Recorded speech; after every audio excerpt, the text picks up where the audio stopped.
Welcome to Cosmic Channels. Oh my god, I can't even get going here today without the lines popping off. Hey, calls take priority, even over the intro. Cosmic Channels, what's your name? Where are you calling from? Braden, what's up, dude? Hello? Hello? Hey, what's your name? Where are you calling from? Hey, this is Zeta. I'm calling from PEI. Hey, oh, PEI. Fuck yeah, that's the first time. Yeah, what's up, dude? How's it going? Good. I got a story for you. All right, let's hear it. But this happened in Ontario. Okay. Have you heard of the Petawawa military base? The ring, like the name rings a bell, but I don't actually know where it is. Okay, so this was like a UFO me and my buddy seen out near Petawawa. Okay, so what happened? Tell me about it. Okay, so this was Canada Day weekend, I think around like maybe 2016, 2017. Okay. And me and my buddy, we were crushing beers. And during this time, there's like a lot of shooting stars, right?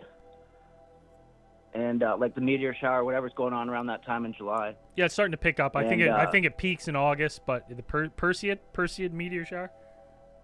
Yeah. So we went out into the bush. Like this is probably like 2 a.m. We were crushing beers all day, and we were like, "Fuck, let's go drive into the woods and check out some stars, right?"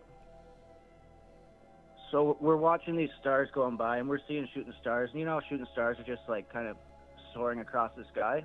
Yeah.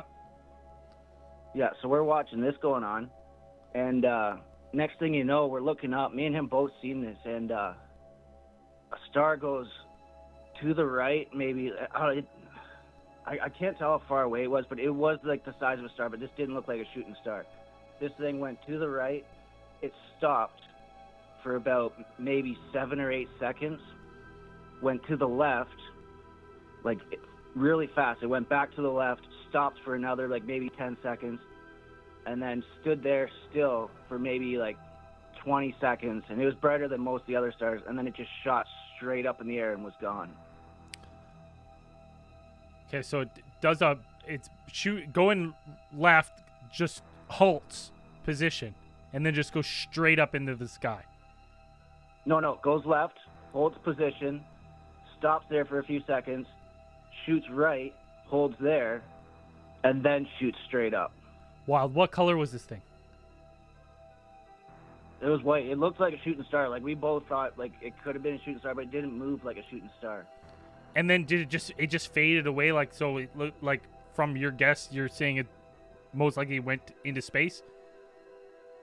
Yeah, man, it was gone. It went straight up into the sky, and like it looked like kind of like a like, I don't know if it's trailing or what. Like we were drunk, but we both seen it, and we were silent for like probably a good minute. And I was like, dude, did you fucking see that? And he was like, yeah, bro.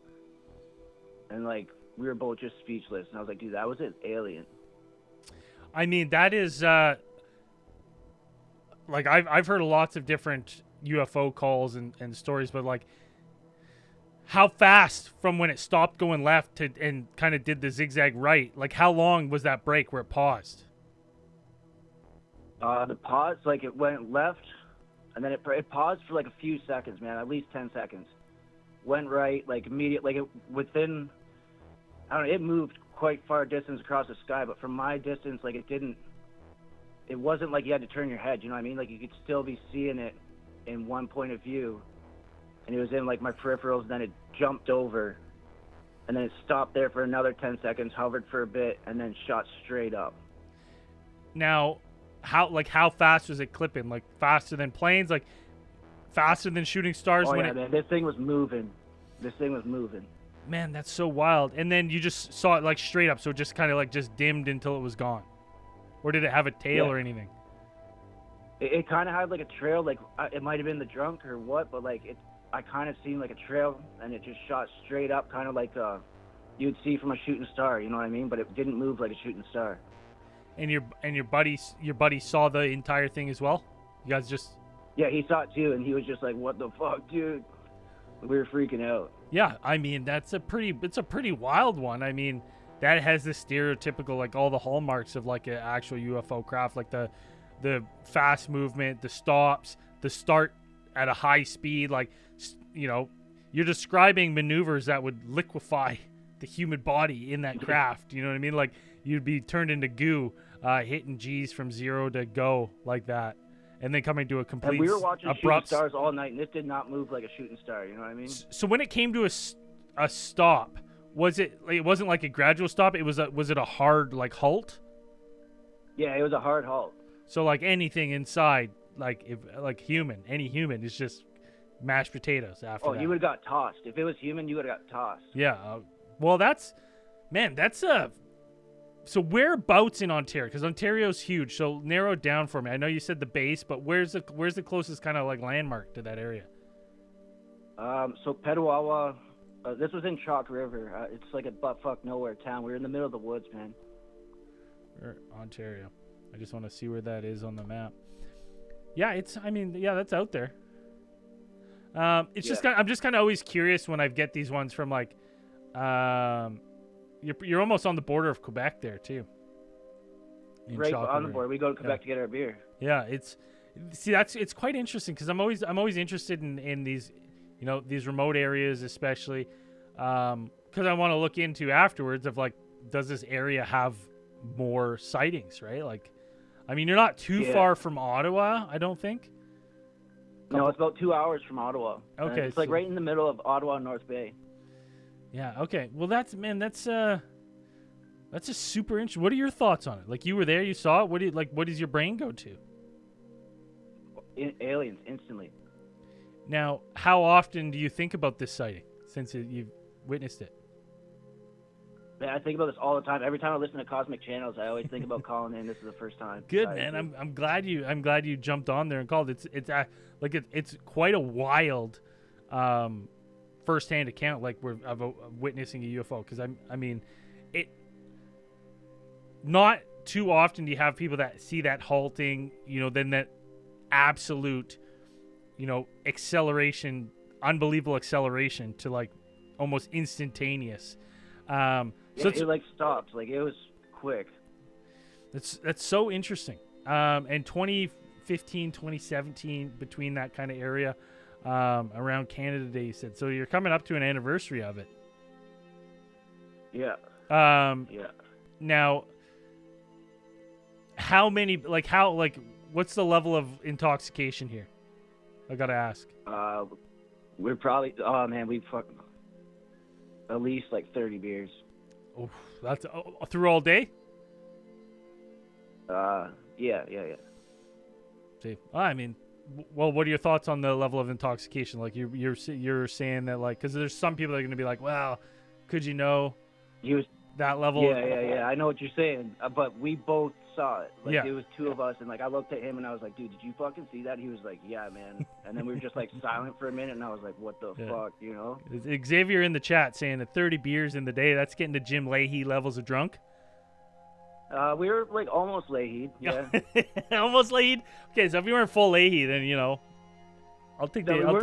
Leahy. I was still able to drive at this time. Like I was still good, you know.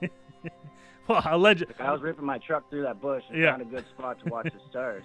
Now, it's the cool thing is that it's not like you saw something and told your friend who was there. Like, you both had this experience together, which then makes it like, you know, you got to kind of, for anyone listening to this and be like, well, that's, you know, quite a bit of beers here beforehand. But it's like, yeah, but you have two people now that are seeing the same thing. Yeah, there were two of us, man. We both saw it.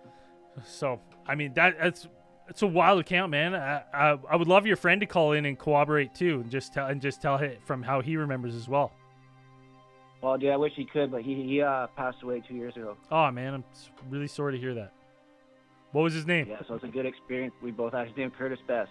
Curtis Best. Hey, cheers to Curtis Best, man. May you rest in peace. Yeah, brother. So really sorry about that, man. Losing a friend always sucks. So yeah, I'm glad you got to experience that, and it's kind of cool that you have that fond memory of this like cool experience that you shared with your friend. Yeah, I've been looking at the skies every night, and I've never seen anything like that before. Hey, man, get out there on the anniversary, right? Maybe your friend will help some magic happen. Yeah, for sure. Right? Hey, thank you so much for calling in, being the first caller. Really appreciate it. Always helps the lines get set up. Yeah, for sure, man. All right, man. Take care of yourself. If you ever see anything else, you know where to call. Yeah, for sure. I listen to your show all the time. I love you guys. Beauty. Thanks, buddy. All right, man. You have a good one. You too. Take care. Later. Cheers to Curtis. I mean, listen, nobody likes losing friends. It's brutal. We've all been there. We've all lost someone. It sucks. Yeah, hey, it's cool that you get to share that experience. That's a wild account. So I wish I've seen something half as cool as that. The sudden halt, the just rapid speed to the right, another sudden halt, and then gonzo. I mean, what's doing that? We talking high-tech drones in Ontario? If we're not saying aliens, like what are we chalking that account up to? If you're not going to say that's some sort of extraterrestrial craft of unknown origins. The only thing I always think about especially when we hear all these different all these different alien accounts and UFO accounts is like, we always think that these things would liquefy our bodies, but I wonder if there's something, if they're running some sort of technology where they wouldn't also liquefy, or is this something where it's some sort of unmanned extraterrestrial craft, a drone or something per se, from another planet just kind of scouting. Interesting to say. Lines are open. 1-833-703-0424 if you want to jump on Cosmic Channels. You seen something? You gone camping July 4th? You've seen some UFOs. You seen some weird lights in the sky that weren't fireworks. You've seen ghosts. You got a haunted house. That's the kind of stuff I want to know about. You know what? Some people listening to the show, I've been talking some shit because the episode I released today, I'm like, when I'm doing these live streams with everyone, I think I'm a couple weeks ahead of the game when I release podcasts. So if you're listening to the podcast version, I think you're getting a couple weeks ago recordings, little edited, little tweaked. Sometimes I move some calls around depending. But I had mentioned that I was shutting down to watch the Canucks game, and Oilers fans have come out to make sure to remind me, ask me how that game went that I was discussing. Yes. All right. Don't get too cocky. You got a big series coming up, but good luck to the Oilers, even though I'm pissed at them.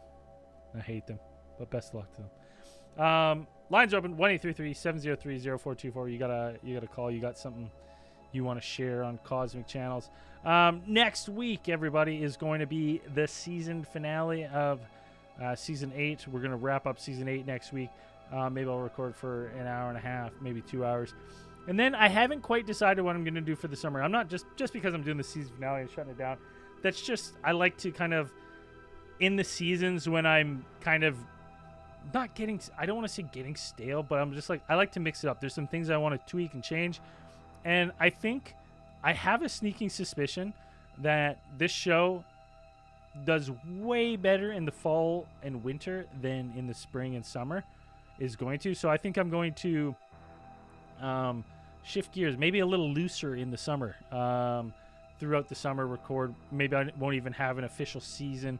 We'll kind of just have some fun, a little looser as we workshop some new ideas. And I've been humming and hawing about like kickstarting season 9 in September, and then kind of going from there.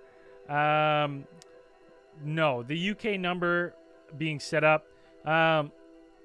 I have the numbers up here, so look. So I did a look on the UK numbers. I was looking because I'm trying to see where we have the money set aside to start up the UK number. But here's the realistics. So this episode we release is, I don't know where it'll finish. It's probably not going to beat. It probably won't beat top 3. This last one won't beat top 3 downloads of all time. But it'll be up there. But if I look at Cosmic Channels, I've been doing this because we switched podcast providers. We've moved from Spreaker back to Red Circle. Now with Red Circle, the nice thing is it lets me kind of target areas as to where I can see downloads for new episodes. And then for the new episode, and see, this is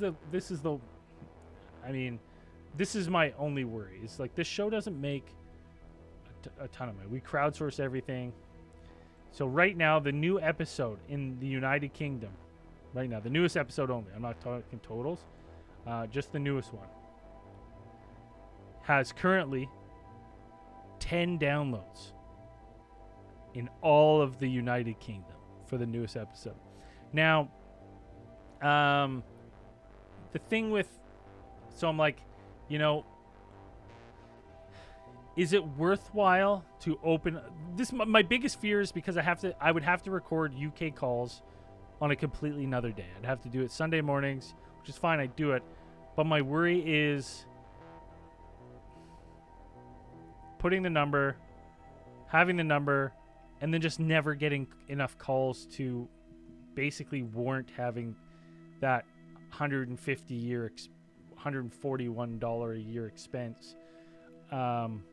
Right now we only have 10, right? So I'm like, I haven't started running ads, but I'm like, should I maybe run some ads? And I can, because I know if you're on the Discord and stuff, maybe you've heard it. We've tweaked some various like ads. We have a 30-second ad, 45-second ad, and a minute ad. But I was thinking about maybe tweaking one of the ads, just to specifically say like UK line coming soon, or like message if you're interested. The biggest countries that this show is listened to is United States, Canada, Australia, New Zealand, Germany, and then the United Kingdom, coming in well below everything else. And that's not overall.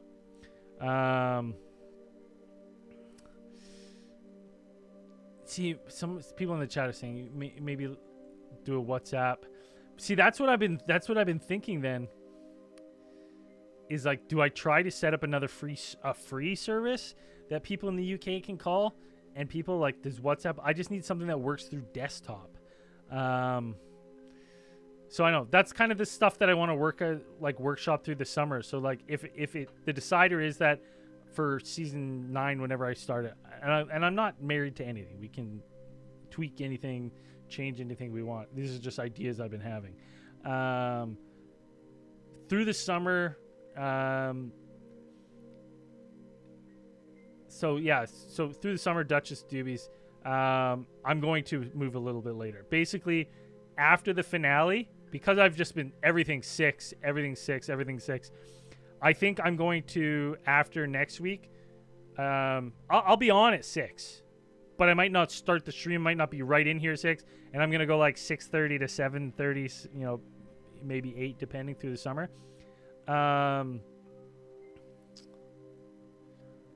So I'm moving to later. So I'll be streaming and taking calls to a little later, because I have a feeling, a sneaking suspicion, as the sun goes out later, people are like less inclined to be inside and calling in with their ghost stories in the summer. So I think that I'm gonna push the time in the summer and then pull it back as we get into the fall. You set it up with a regular number, and then they call with the regular data plan. No longer to worry about. So yes, so people, even if the people in the UK, if you're from the UK listening,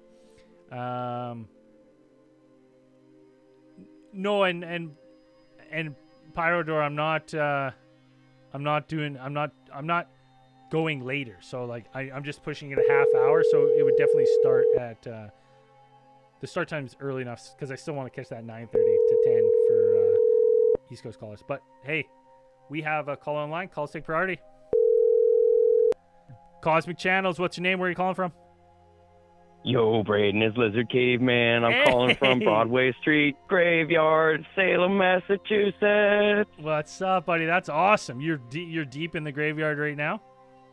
I'm in the graveyard with my EMF and everything. Nice. Kirsty's here, terrified. Right on. Any hits? I thought I was getting a hit, but it was my phone, so it's calibrated. That's perfect. What do you got for us tonight? How's Salem? How's Salem been? That's so interesting. Why? Dude. Did you go there because of the history? Because of the history, definitely. It's also my 9th year wedding anniversary. Congratulations. Oh, yeah, man. Thank you. It's great out here, man. There hasn't been too many people. The weather is great. The lobster rolls are delicious. And, yeah, we went to a bunch of antique malls and got a bunch of spooky stuff. And went on a museum and saw a bunch of, like, wax museum things. And they had, like, Alien versus Predator. And they had witches and Pumpkinhead, which is something I very much like. Now, I thought I got a ping. Ooh. Nope. Now, when visiting Salem, is it like do they lean into that side of their history? Oh, absolutely. So there's tours going around all the way around. Oh, really? Of like ghost tours, kind of witch tours. Yeah, there's plenty of like groups with lanterns. We went to there's a dungeon museum here. We haven't been to that yet, but we went to that the original Salem witch house. We went in there and they told me I wasn't allowed to touch anything or take photos with flash, and it was so hard not to. You didn't touch anything? I mean, I didn't touch anything on record. No. So what made you want to go to Salem? Me and my wife really love it. So a whole Halloween and Hocus Pocus is cool. It's all right. I wish they'd come out with a rated R Hocus Pocus. But. Now, so it's like it's just like you're just big fans of the history and just 100% big fan. History, witch horror. trials. Yeah. We went and we read the spells and incantations in the witch house for making oil of ants, oil of snakes, and then there was I read there that King Henry I was made into corpse oil or something like that. Like his whole body was made into a tincture. Wild. Now prescribed to his son. Anyway. Now, so going there, is this your first time there? Have you been there before? Oh yeah, long-time fan, first-time visitor. So what would you say if like people interest? Because to be honest, I've been always interested in going there. I thought it'd be kind of a cool place to visit. What do you think is the highlight that people should do? Like you've been there, what would you recommend? Oh, definitely walking the streets, talking to the locals, getting their stories. I was talking to a guy earlier. He said in one of the shops, he's like, "Oh yeah, the basement." I was like, "Yeah, we don't go down there." I'm like, "Will you let me down there?" They wouldn't let me down there. So I'm gonna break in later. I mean, just hang outside and enjoy the scenery later. So is it? Do you get a spooky vibe there at all, or is it quite touristy? That's kind of what I was always curious about. There are both here. Definitely spooky here right now in the graveyard. Yeah. But then there's like sections of definite tourist stuff. But a lot of it is like local shops selling local art, local stuff. Not too much touristy stuff. I mean, there's the tour groups and everything, but. And anything of note that since you've been there, like any weird experience or anything? Not quite yet. Last night the ghost did not bother me, but I've got 2 more nights here, and I'm going to try and see ghosts for sure. So how long are you planning to stay out at the graveyard tonight? As long as it takes. Well, I'd say you have to at least stay out to 3:30 in the morning. Absolutely. 3:33. I love it. Yeah, the witch's hour, right? You got to stay at the graveyard, or at least go back for the witch's hour. Absolutely. That's cool, man. That's someplace I'd really like to visit. I lost my wife. What? Really? Wife? Oh, there she is. Never mind.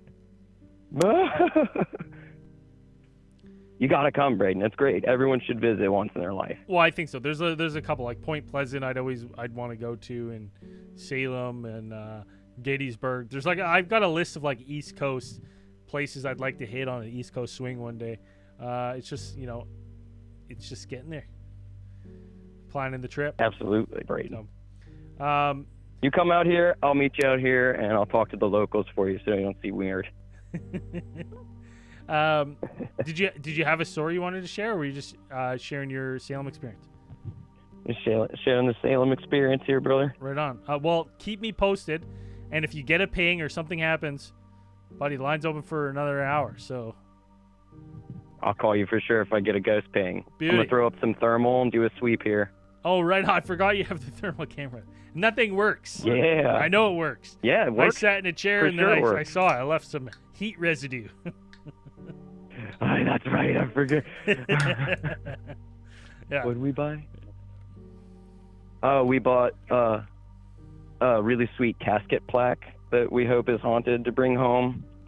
Made of brass. It's got someone's life and death date on it. Oh, dude, creepy. We're out here looking for haunted antiques. You know what you got to do then? Jump on Marketplace while you're out there. Oh, dude, I'm for sure gonna meet some aliens that way. Yeah. So, anyways, hey, have a good trip. If you see anything, hear anything, call back. Let us know. I'll call back, buddy, for sure. All right, Lizard. Peace out. Love Take you, care buddy. of yourself. Peace. That's cool, man.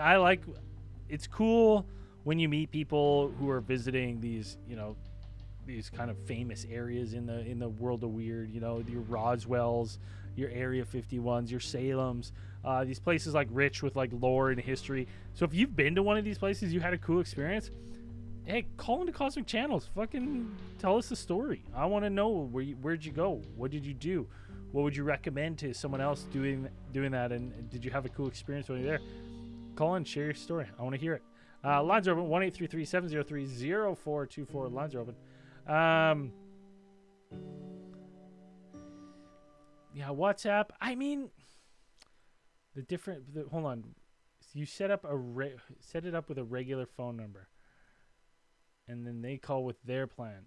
See, I'll have to look into if I can do that on just my browser. Like, that's the thing. It's like, I can't use a phone. I have to figure out how to log in via computer and do it that way. That would be the best way. But we'll have to see. So we'll check it out. But Brett Martin 91 is saying, is Justin Trudeau the son of Fidel Castro? Maybe. I mean, I've seen some pretty compelling pictures. It's a possibility. Caller on the line. Callers take priority. Cosmic Channels, what's your name? Where are you calling from? Hi, I'm Kasumi. I'm calling in from Pittsburgh, Pennsylvania. Hi, how are you tonight?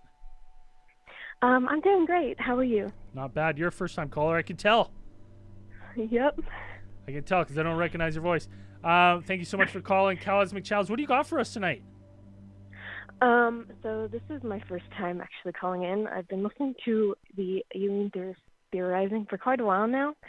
And this is my first time actually tuning into the live stream watching Cosmic Channels. Right on. And I think this is a good chance because I have a ghost story from Gettysburg. If you'd like to hear about it. 100%. I was just talking about I want to go to Gettysburg. I'll tell you a quick side note of the reason why. We interviewed a paranormal ghostographer. I don't know his name. I can't remember his name. Someone in the chat will tell me. But takes pictures and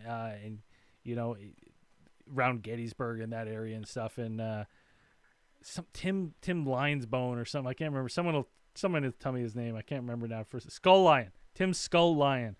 And he takes photos of like the ghosts in the area and stuff. And he's got like a page. And it's just such a rich area. So I've always wanted to go. So let's hear it. What happened to you in Gettysburg? So this is kind of cheesy at first, but for reference, we stayed at the 1863 Inn of Gettysburg, which is the hotel right behind the Jenny Wade House. Okay. So this kind of takes place over the course of 3 days. It isn't anything too crazy. So at the time of this, I believe I was 16 or 17, and I went there with my family. I was staying in a single room with my brother, who at the time was only 14. So the first day, we're both in this mindset. This was like 8 years ago. We were in the mindset of, oh my God, we're going to Gettysburg. There's ghosts. This is going to be awesome. Which, like, it was kind of just more of a funny thing than it was a serious thing where it's like, ooh, we'll go there and see ghosts as soldiers or whatever. So that was the first day. Nothing actually really happened. Second day, that night, we did tours of the battlefields and everything. Nothing too crazy.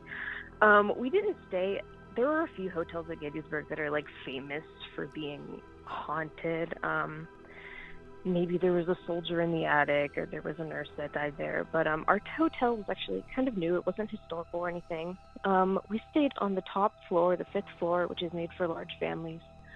So that night, it was me and my brother in one room, 2 beds. It was a pretty big room. So I had auditory issues as a kid. So my brother decides to start eating a bag of chips. And I'm like, no, you can't do that by my bed because that is disgusting. So being a great older sister, I made him take one of the chairs towards the left side of the room. These are like regular hotel chairs. So they're like, they have the 4 wheels on the bottom, and you can push them around the room and stuff. Okay, yeah. So he took it from the left side of the room and pushed it to the right side, in the corner while he ate his snack. So later that night, he left the chair there. But later that night, when we fell asleep, I actually ended up waking up. I'm not sure what time it was because I'm kind of a pussy, and I just heard the wheels moving across the floor, and like I didn't realize what it was at first until like maybe 2 or 3 seconds, and I'm just laying there in the black of night, just absolutely terrified because I know immediately what that sound was. Like when I fully woke up, I heard the chairs of the wheel like moving back across the room. Now at first I thought it was him, and so the chair did ended up moving. So I just kind of laid there terrified for the rest of the night until the sun woke up, because I was like, none of my chairs are just supposed to move across the room. It's one of those ones where you're like, it was my brother, it was my brother, it was my brother, it was my brother, it was my brother. brother. Yeah, but when he woke up, he asked me, he goes, why were you moving that chair around last night? And to me, I was just like, okay. This is great. So later on that day, we ended up going to one of the, I don't want to call it a ghost tour because it wasn't anything too crazy. It was more of like a historical ghost tour where they kind of went around. It was in a building across from the hotel we were in. And they were telling us about a ghost of a soldier who lives in the attic of that building, and there was some super haunted mirror or whatever. I was just like, okay, cool, whatever. But they ended up talking about, they're like, hey, so there's a ghost in the hotel across the street. His name is George, right? And they ended up telling us that they believe he's a ghost of a guy that was ended up being hung there, where the current gas station is. And they said, oh, he's just if you believe in family spirits, he's just a ghost that likes to play tricks and push stuff around and move stuff around, and he likes to be seen on the 5th floor. Needless to say, I was pretty terrified. What floor were you staying on? We were on the top floor. It was either the 5th or 4th floor. Yeah. It was in the 1863 Inn of Gettysburg. Okay, yeah. It's a creepy set. 1, 2. That's the 5th. If you were on the top, that's the 5th floor. Yep, just the floor on top.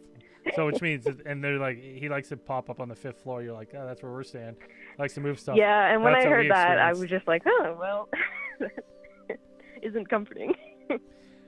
Well, I mean, it's nice to know that you're like, people know him, and he's got the ghosts has the reputation of like at least just playing tricks and like, you know, it'd be worse to be like, you don't want to, if he shows up in your room, you don't want to stay there another night. Woo, because then you're in trouble. So at least you're like, okay, well, like, hopefully, okay, I think that's, you know, we can chalk this up to this ghost playing pranks on us. Like, I mean, it's still spooky, but at least there's like in the back of your head, you're like, okay, nothing else is gonna happen. He's not gonna follow me home. A lot better than something scary. Not gonna possess you or your brother at night. You know, there's not gonna be a double homicide in the morning. Like, you know what I mean? It's moving to Cherry. You're like, okay, I can deal with that. Yeah, it kind of just went into Gettysburg. Oh, cool, funny haunted ghost place, and then it was just kind of like, oh shit, we actually a haunted ghost place. Something happened. It's so. I mean, nothing big and scary, but enough to just make us not want to sleep there for the rest of the week. And I mean, that's such a cool experience too, because you know, you went to an area rich in history of hauntings and paranormal activity.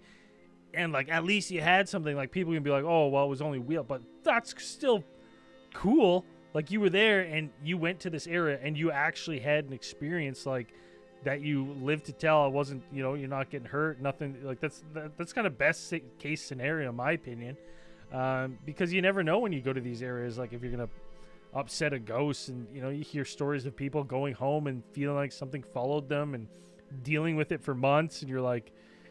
You know, you kind of have, like, I would say the 5-star experience of, like, what you would want if you're going to, like, experience some sort of paranormal event. Yeah, we've actually gone a total of 3 times. Twice before that, we stayed at different inns, nothing historical either, but that was the only time we've ever actually, like, experienced something, I guess. But yeah, it wasn't horrifying, but now it's definitely left me with the taste in my mouth of, man, I kind of want it to happen again, but also not like violently. Well, it's one of those things where I bet where it's like it just gives you that sense of wonder, because now you're like, you know, you've had an experience that's, you know, maybe it was something that's not living in this plane of existence. And you're like, okay, well, you know, it's such a mystery. So, of course, like, I think that's totally human nature to be like, I want to experience again, because you want to try to make more sense of it.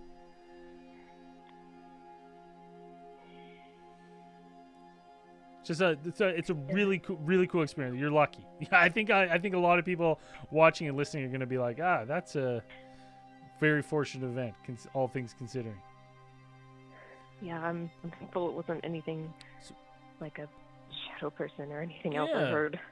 Now, were your parents like? Were your parents like big fans of paranormal stuff, or what was in Gettysburg where they kept taking you? They were more super. They were like totally like there for the historical. Like I've told them about it, and I don't think they just kind of laughed at me like I was crazy. They're just like, "Oh yeah, you saw the creepy ghost on the 5th floor. How awesome!" And then they just like never really talk about it. Yeah. So they're just history buffs, so that's why they want like visit the area. Cool. Well, I mean, it's still a cool experience, and like you went there and identified that you're like, hey, this is haunted, and you get the experience. So awesome! Thank you so much for calling in with that ghost story. I mean, that's a wicked story. Like you have a full on paranormal experience that no one can. You like. It was backed up by locals in the town, unprompted. It's not like you were like, "Hey, something weird happened on the 5th floor with wheels." They gave that to you unprompted.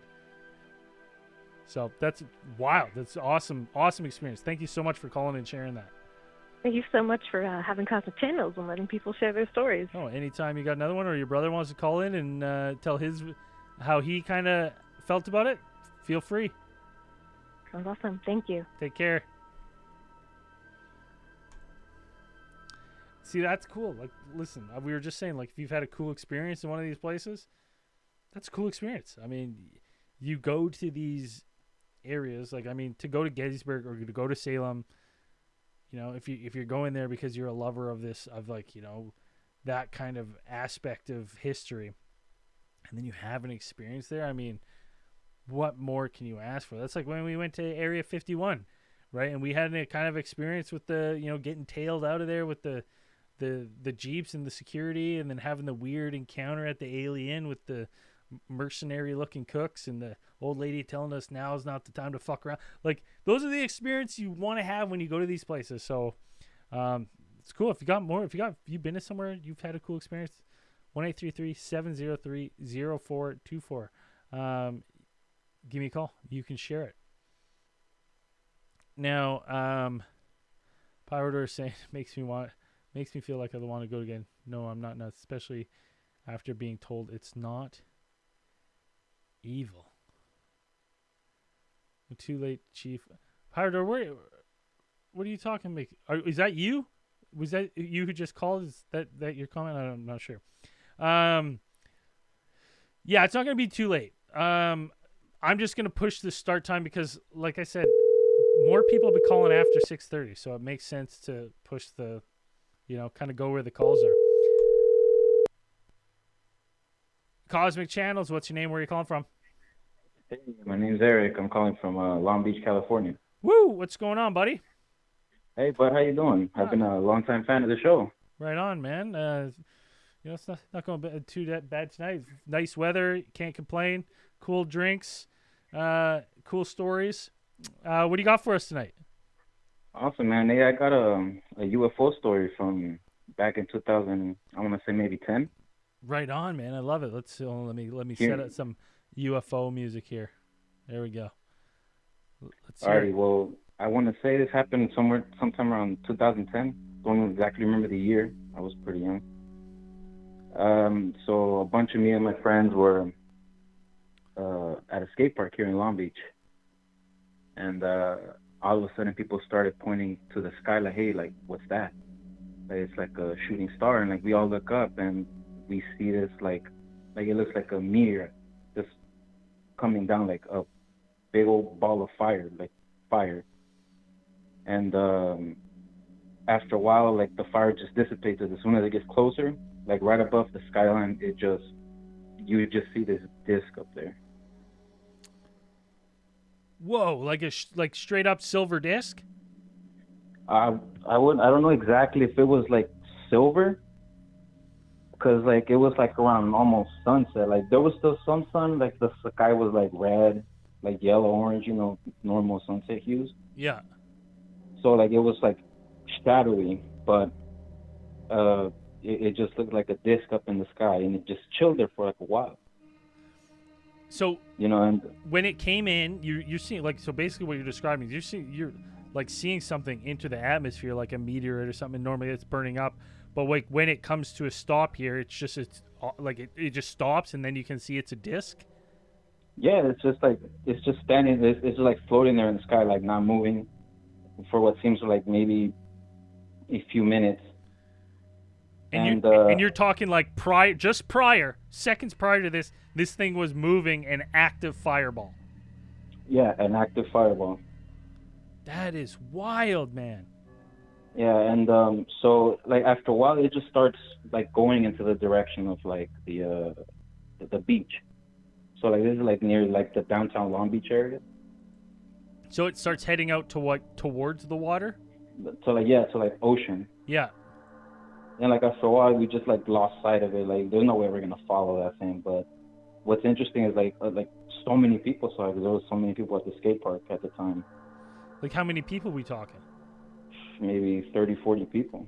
Like so I don't know how many listeners you have like from SoCal, but if anybody else remembers seeing that like around that time, like, and they could call in on that would be great. Just to corroborate. Well, I mean, I love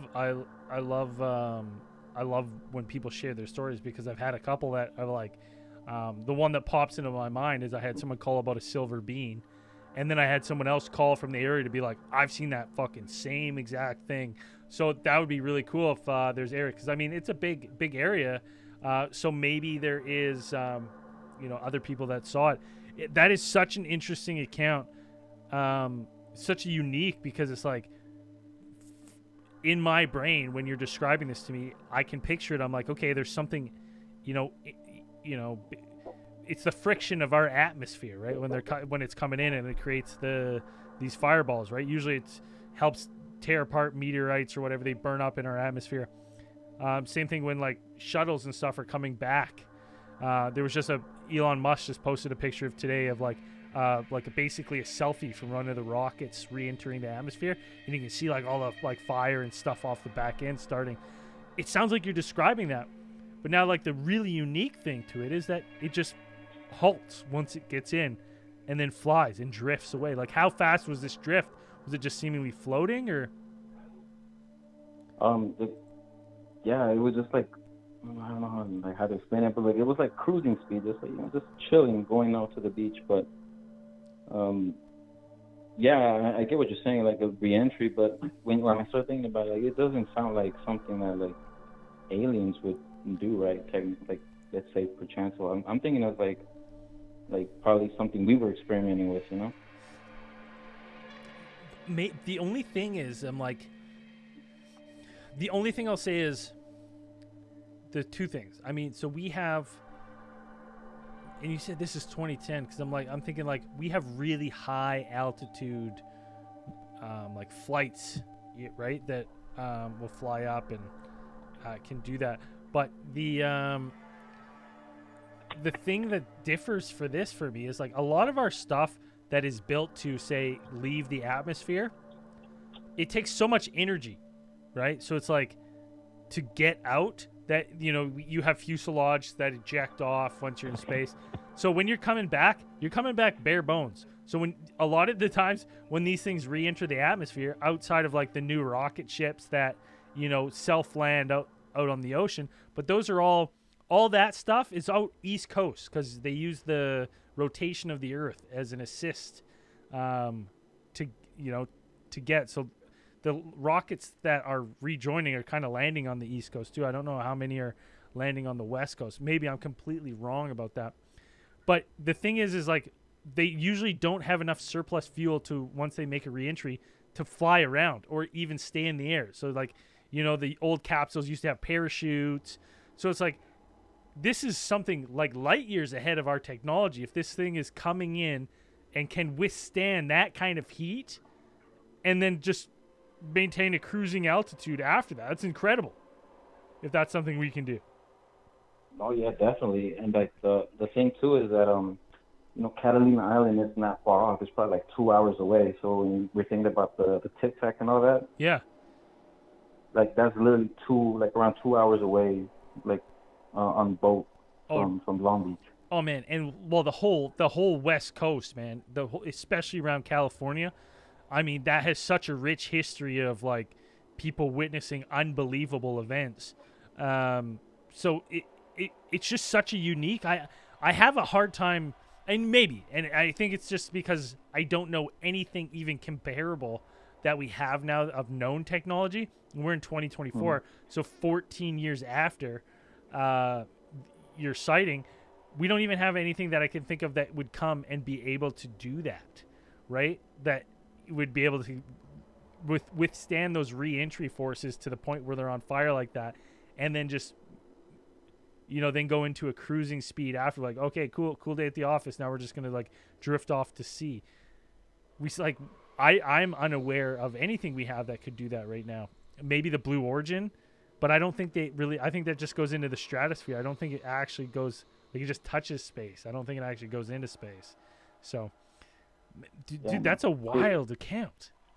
Yeah, no, and the thing is, like, I mentioned this to one of to this lady that goes to my church, right?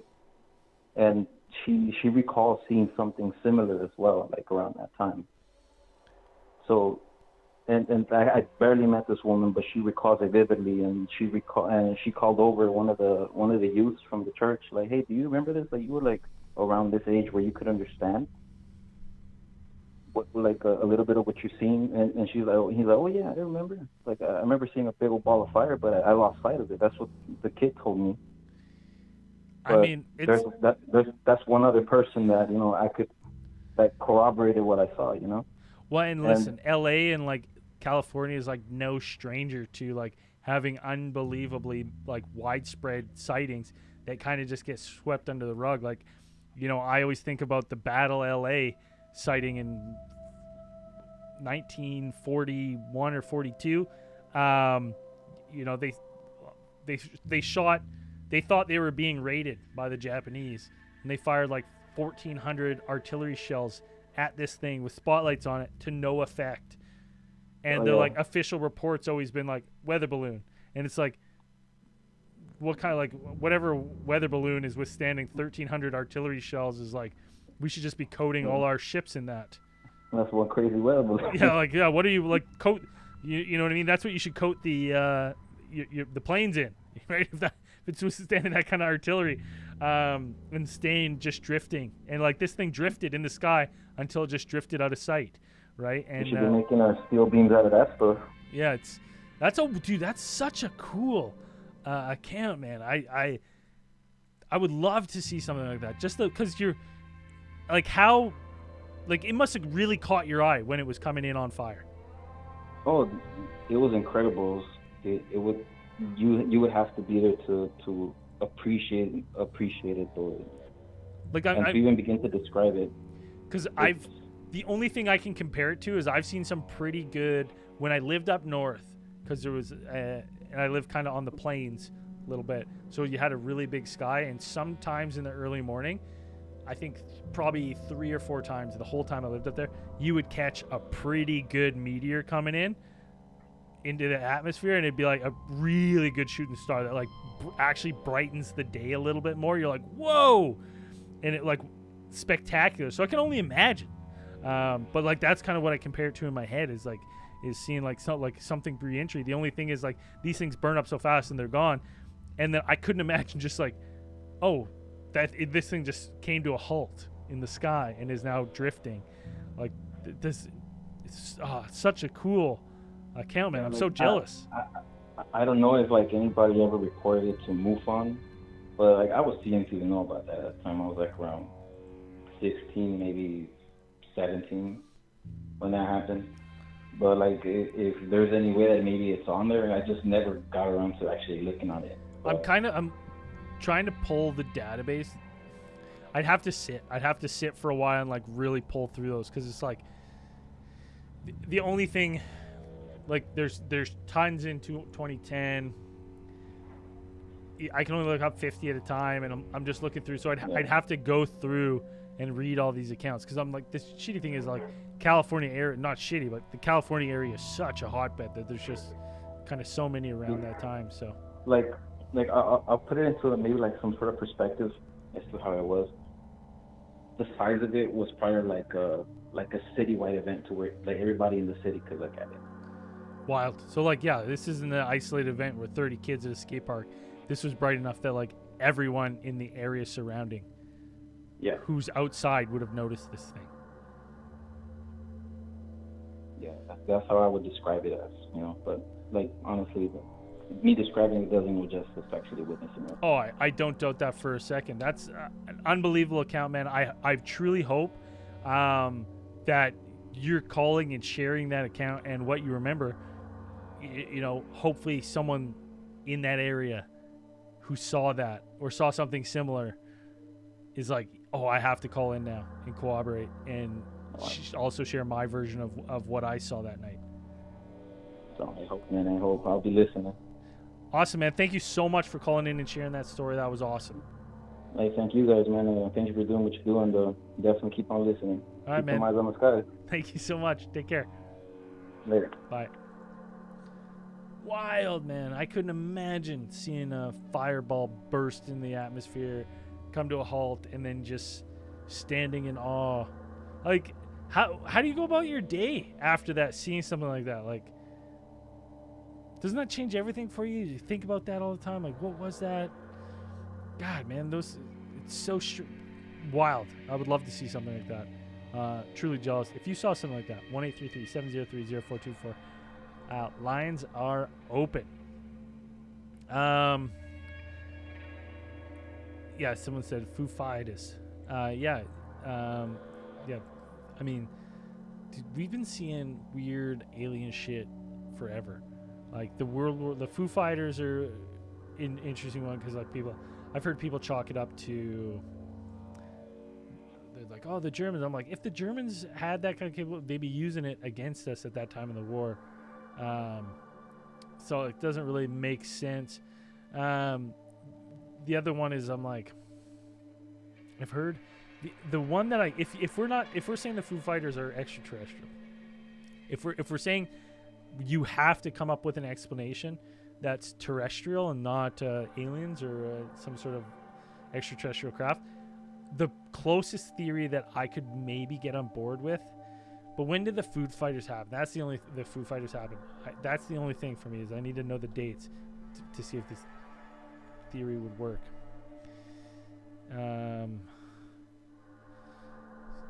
Sightings.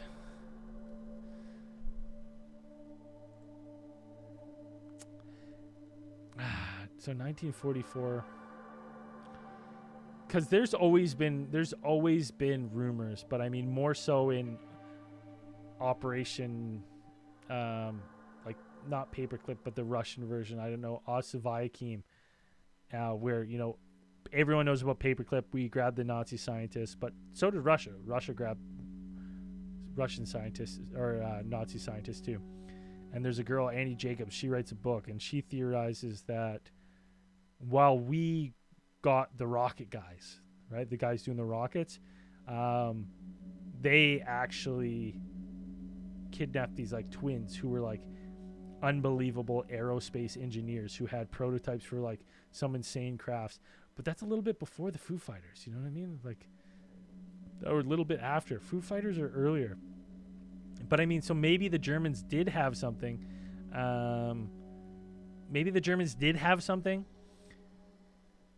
But they just couldn't weaponize it. Like they were like scout ships or something fast.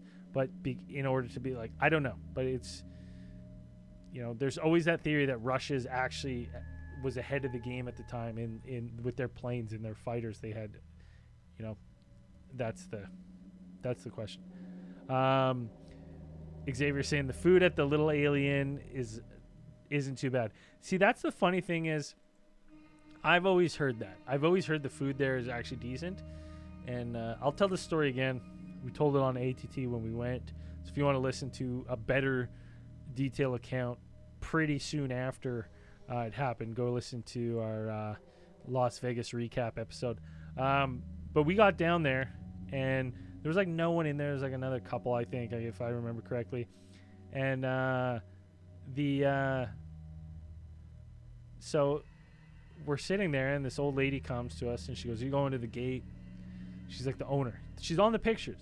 Like if you've been to the Alien, there's pictures on the wall. And you see the family. So you see the owners, and they're on the picture. So we know this lady is like the owner, the mom. And she comes to us, and she goes, "Hey, listen, are you guys going to the gate?" I'm like, "Yeah." She goes, "Listen, don't fuck around." And we're like, "Oh, okay." She's like, "Don't fuck around." She's like, "Last week someone got shot, and everyone's on high alert. So don't fuck around." And we're like, "Okay, like, noted." Then she just fucking walks out of the restaurant, leaves, gets in a vehicle, leaves. And right as she leaves, like an SUV pulls up, and these three guys get in, and these three guys walk in, and they're wearing, the only way I can describe them, these guys, to make them even make sense, they look like mercenaries from an action movie.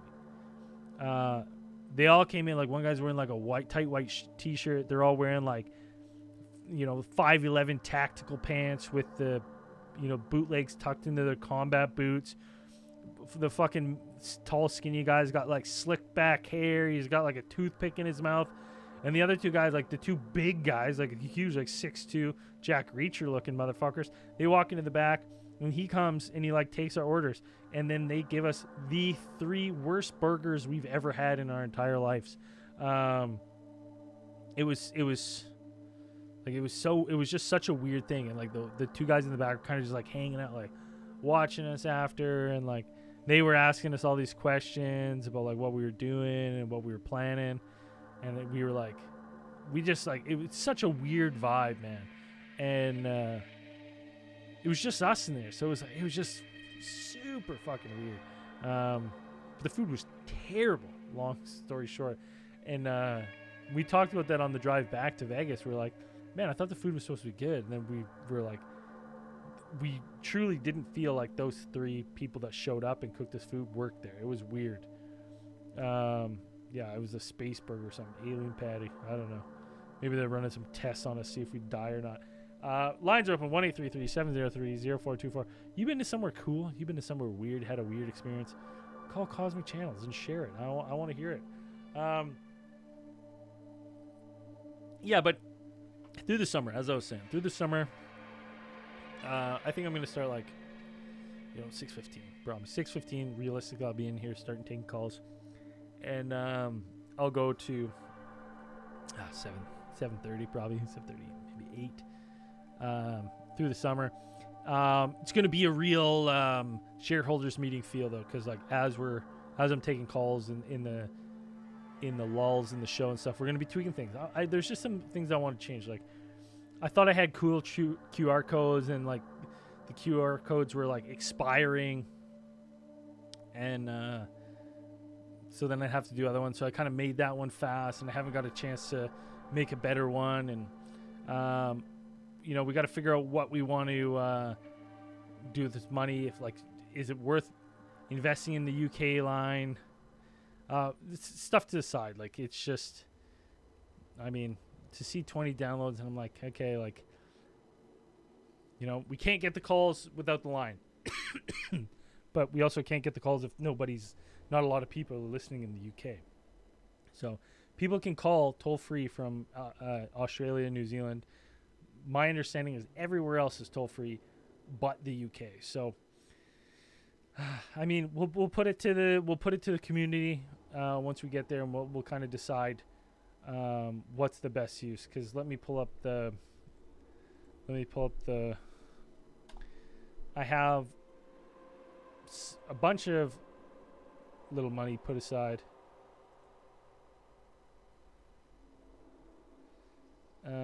So we have, hold on a second here. Let me just double check.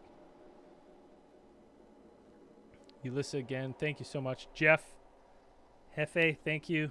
And Ulissa always supporting the show. Ulissa, number 1. Congratulations on the number 1 supporter. You're the best. Thank you so much. We cannot do the show without the support of everyone. I didn't even notice when Peter came on, Count Mortlock himself came on last week. He donated to the show $30. So we have 100 minus 100. We have $353.38 put aside for ad campaign for London. I just have penciled in for ad campaign for London, and $141 for the UK line. I'm just not sure if we should do the ads first and line after, because then it's that line has to be paid for every year. So I'm just is there a better way to do it? Maybe I should look at that first. But if we just want to get the line, we have the money, so we can do it. It's not a big deal. And then we are $100 towards our goal of funding the show for 2025. So funding the show, that's Restream, the Call Hippo line, the posts, the hosting fees, all that jazz. It comes out to $914 Canadian a year. So that's that's what we're saving for. I want to save it now so we have it in the bank, so that come December I'm not scrambling to try to be like, save the show. I want to save the show now. 6 months away, so that's plenty of time to raise that money. So if you like Cosmic Channels and you want to keep listening, especially through the fall and winter, that's what we want to go. Super chat, listen, Lane, we're working on it. We are almost halfway. The Cosmic Channels YouTube, we cannot do super chats because we don't have enough listens yet. We are halfway there. We need 3,000 watch hours on the YouTube to unlock the super chat. We are currently 3,000 hours in a calendar year, and we are currently 6 months into the calendar year. We are at just over halfway. The show's been growing, so obviously the uptick's been a little, it was slow at the beginning, January, February, and it's been upticking faster. So my hopes is we're hitting that number by the end of summer. Bandito's asking what the hours. Sorry, I didn't have Discord open. Let me check here. And the hours are always a week behind. So I know Bandito and there's a couple other faithfuls who are like, hey, I'm watching on multiple tabs. Is that working? Well, you could watch one and it doesn't show me. I don't get an updated list for like of numbers. So when I tell you the numbers are 1,600, I can't remember, it was 1,642 or 1,600 or something, I think it was. That's from 7 days ago. So just know that when you're asking me, it's always 7 days behind till they get an accurate number of watch hours. So just so you know. Where is Discord? I know I have it somewhere. There we go. So there's a question in Discord. Listen, if you want to listen, first off, everyone who listens to Cosmic Channels, absolute beauty. I love you to death. Thank you so much. You want to support our Big Theory Network and you want to listen to Cosmic Channels early and ad-free, patreon.com/Alien Theorist Podcast. You get this show ad-free, early, and you also get, tons of other stuff. So if you want that, check it out. It's easy. If you want it ad-free. Is it video lives or audio YouTube? Audio YouTube? I don't know what audio YouTube means.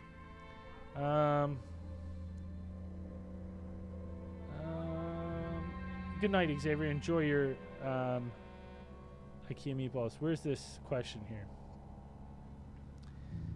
Season 1, 25 tabs. Where's the question? Forgot. Oh yeah, here's the.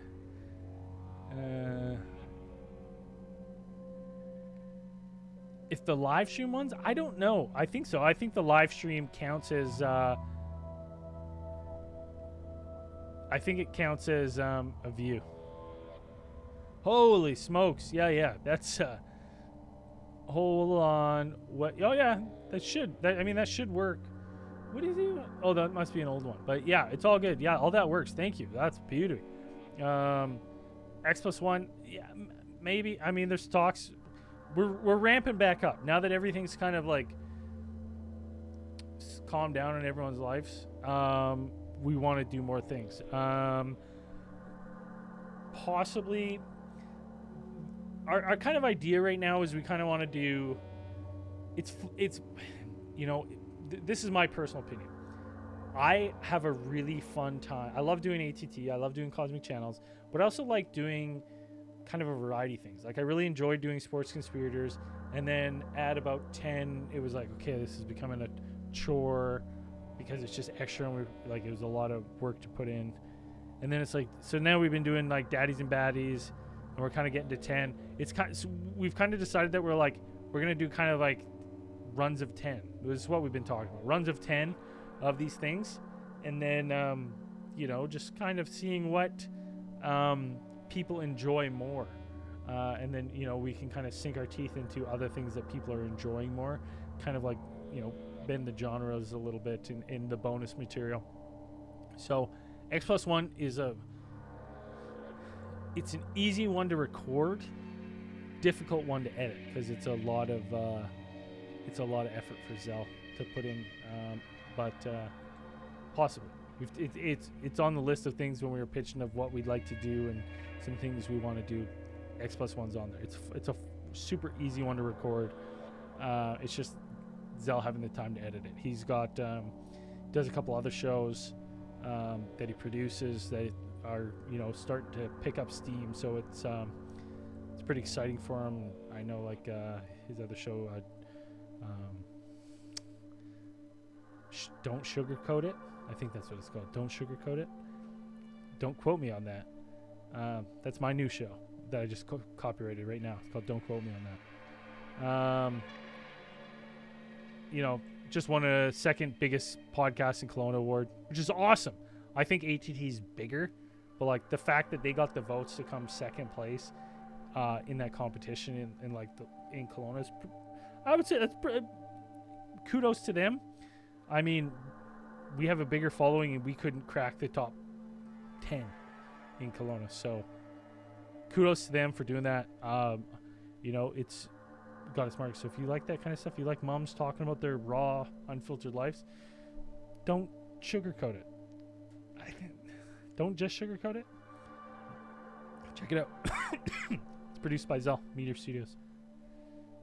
Lines are open 1-833-703-0424. You know what? Let's pull this up. Let me read one of these. You know what's calling? Let me pull up one of the stories.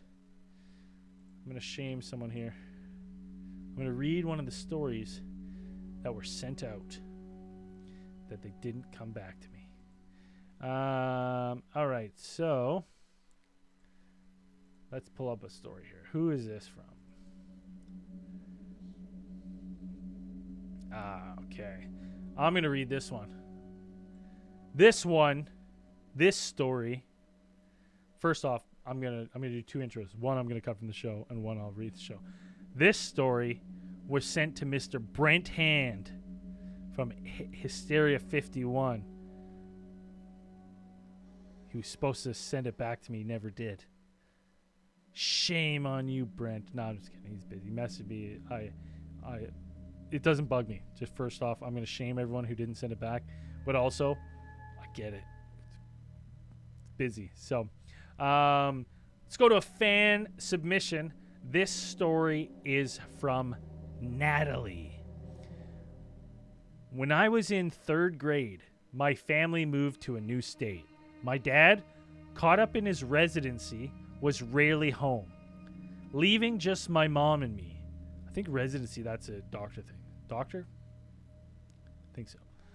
We settled into the house, rented from a man whose mother had recently passed away. Although she didn't die in the house, it had frozen in time vibe from the 50s or 60s. I've been in a house like that where you just walk in and like everything's in pristine condition. Like whoever owned it like really, really cared for it. And you're like, this is weird because it's so vintage and outdated, but yet so taken care of and pristine. You're like, it's weird vibes, 100%. The house itself was small, 3 bedrooms, a tiny living room, and a kitchen with a door leading to a fully furnished basement. The basement featured a cool bar, the main selling point for my parents. It was spacious except for a small unfinished section that housed the laundry room, and off of that, the creepiest room ever. The landlord had piled up all his mother's old furniture there, creating a very eerie atmosphere. As we settled in, strange things started happening. My dog would suddenly bark and run to the basement door, and my mom grew uneasy about doing laundry alone in the basement. The feeling of someone chasing you up the stairs became a constant presence. To cope, my mom wedged a tension rod between the basement door and the kitchen cabinets to prevent it from opening.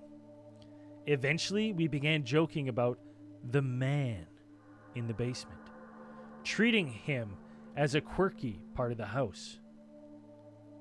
One day, during a party setup, my mom was in the basement, so I decided to play down there and ended up falling asleep. In a vivid dream, I played with a little girl who liked Barbies. When I suggested going to my room, she pointed at the old workshop room, saying, "He won't let me go upstairs." Despite sharing this with my mom, she brushed it off as just a dream. Over the 5 years in that house, we experienced typical haunted occurrences, doors opening, TVs turning on, and so on. When I was a teenager, I casually mentioned the man and the little girl to my mom. She admitted that she would often be awakened in the middle of the night, thinking it was me, only to find me still sound asleep. One day, she spoke to an elderly neighbor who revealed a chilling history. In the 50s, our landlord's older sister was fatally run over by their father. Their father then committed suicide, and the mother stayed in the house until her son moved her to a nursing home in the late 90s. That's the spooky tale of my 5 years in a haunted house. Love, Natalie. Natalie. Oh my God, thank you for sending that in. Holy shit. That is terrifying. The fact that having a dream and this little girl saying, the man, he won't let me go upstairs. Holy, gave me shivers. Jesus. And it's like, you know what? I'm sure I haven't experienced this yet because Roman's not talking. He's too little.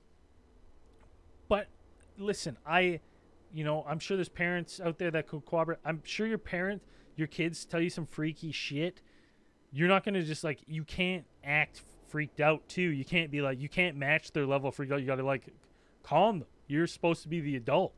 But I imagine you get hit with that dream in that situation. I bet her mom was freaking the fuck out too. She's like, holy shit. Now the daughter's having a dream of ghosts. Terrifying. That is Brent Hand, you really fucked up not reading that one. That's a really good story. Holy. Thank you so much, Natalie, for writing that in. Really appreciate that. Wild. And if you've got a story, that you're too nervous to call in. You're like, hey, I'm too nervous. I don't want to call Braden. I've been waiting for Dan to come back on. It's not going to happen. You're going to be waiting forever. You can always write your story in to CosmicChannelsPodcast at gmail.com. You know exactly who's going to read it. It's going to be me. It's going to be reading it. But get your stories in. Let's do one more here. This story, I'm going to do 2 intros again because I'm going to shame the person who I sent it to, and then I'll bring it back in. So this story was supposed to be read by Ben Bolin. Of stuff they don't want you to know.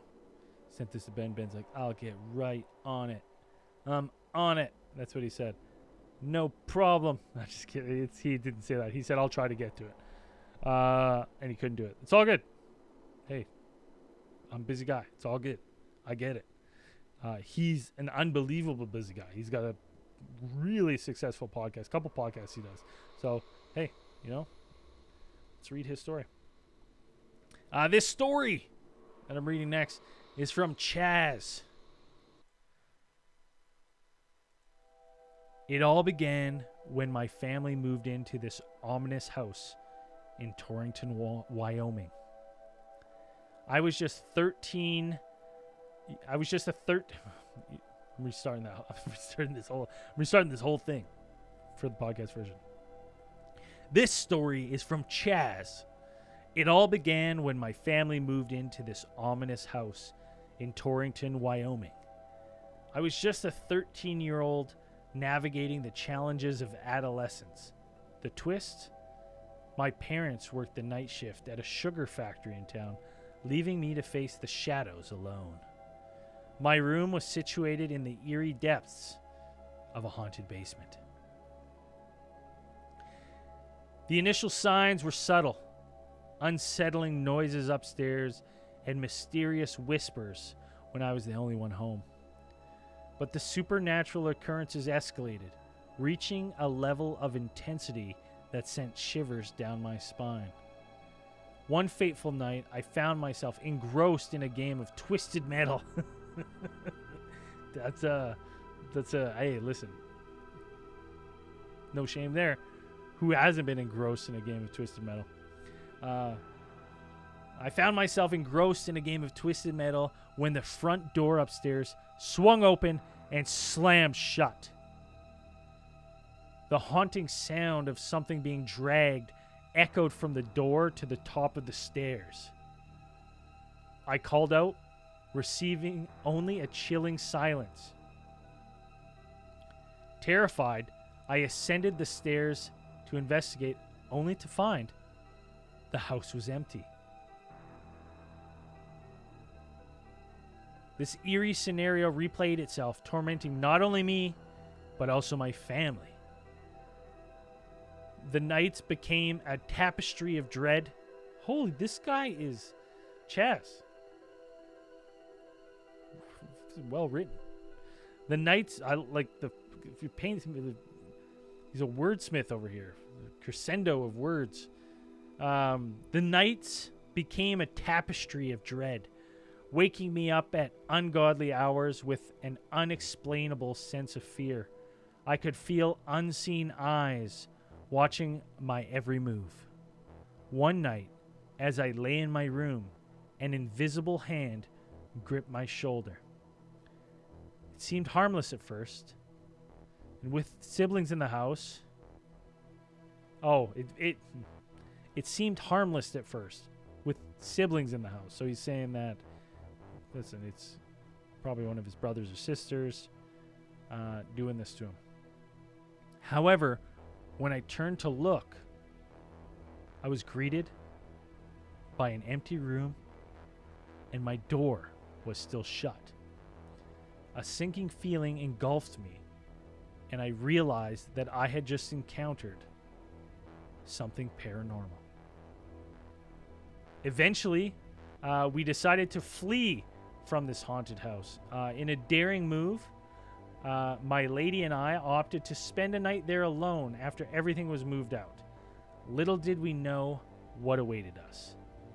As we drifted into slumber in the living room, the sinister energy awoke us in the dead of night. The creaking of the stairs echoed, footsteps ascending from the basement. Panic set in as we witnessed the darkness on the staircase morph into the shape of an ominous figure. A colossal presence that sent us into a frenzy. Raspy breaths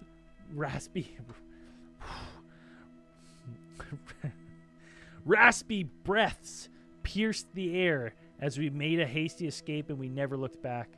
That haunted house, standing since 1920, held some sort of paranormal grip over my entire family. No one dared to linger in its embrace, for an evil presence lingered within those walls. Stay spooky, Chaz. Ooh. Chaz. Call in, dude. Call. We need to talk. I have questions. Because, I mean, that is wild. You're seeing, like, you know, normally people like shadow people and stuff. They're like sleep paralysis. But I'm like, you know what? I've seen something. I've seen the shadowy, ominous, huge figure in my bed. So I've had that. So I relate to that when people share those experiences. I can't sit here and go like, it's this or that. Because I'm like, I've experienced something like that shook me. It still shakes me. I think about it to this day. I'm like, I don't know what that was when I saw it. Listen, I'll do one more, and we got time for one more call if you want to call. But if not, this one pains me to shame. This guy, I love him. I love him to death. Absolute beauty. Absolute beauty. This story. Go and listen. This guy's so busy. I can't believe he even said he would attempt to do this. This story I sent to Jason Milbank of Senses Fail. He was going to read this for the show. Shame on you, Jason. Just kidding. Busy guy. Touring with these fucking rock star. Can't fault him. But this is the story that was sent to him.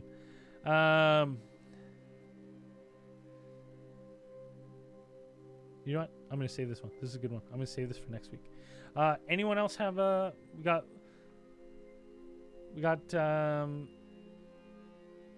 lines open. 1-833-703-0424. If not, I'm going to shut this one down, and we'll see you all next week at the finale.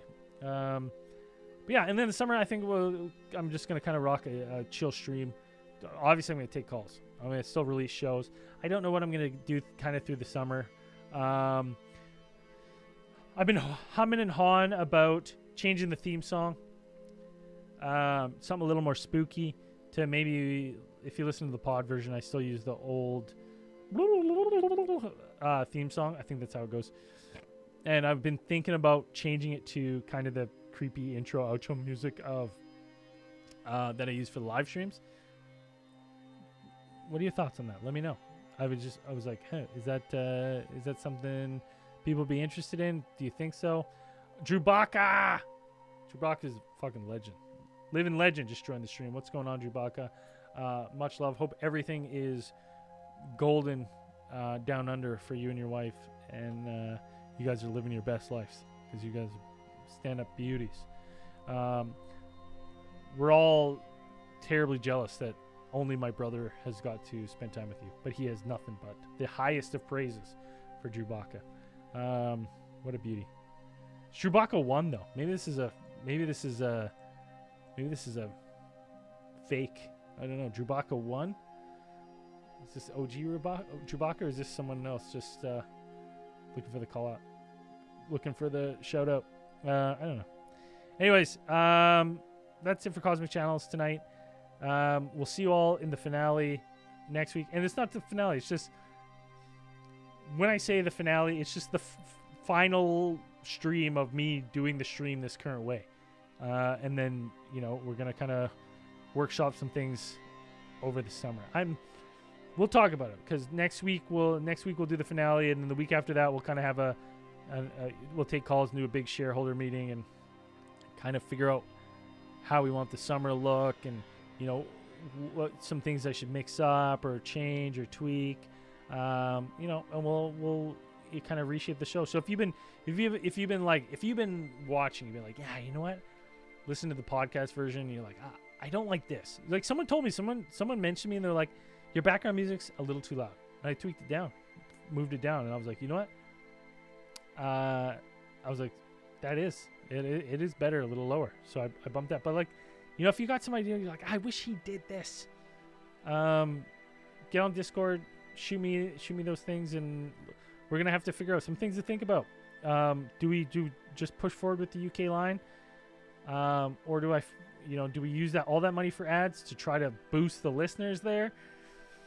I don't know. I honestly don't know, because it's one of those things where it's like, growing the show, is it more important to have line? Is it more important to have the listeners? And the listeners will, it's kind of catch-22 scenario. But we'll figure it out, guys. This is all trial and error. I have no fucking idea what I'm doing. I just come in here, record, and then try new things all the time. And, we'll see what happens. Thanks, everyone, for supporting the show. Huge shout-out to... Hold on, I saw someone else donate right at the end here. See, I had Lane saying boost the ads. Yeah, I will. Just once we finish season 8, maybe we'll talk about it at the end of season 8. Huge shout out to Drew. Hey, listen. Ulissa, Jeff, thank you so much for supporting the show. Really appreciate it, guys. Everything we raise goes right back into it. So this is, we're slowly making our way there to get that funding for 2025. I'm just gonna move that into another PayPal account just for bills for next year, so then we can keep the show going. So hopefully we get there before I'm begging in December.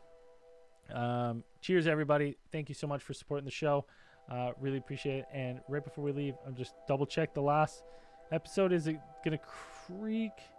Nah, it's not gonna crack the top 3 of all time. That's okay though. Once we can start getting ads and stuff going again, I'm sure we'll see some numbers boosting. Peace, everybody. Thank you so much.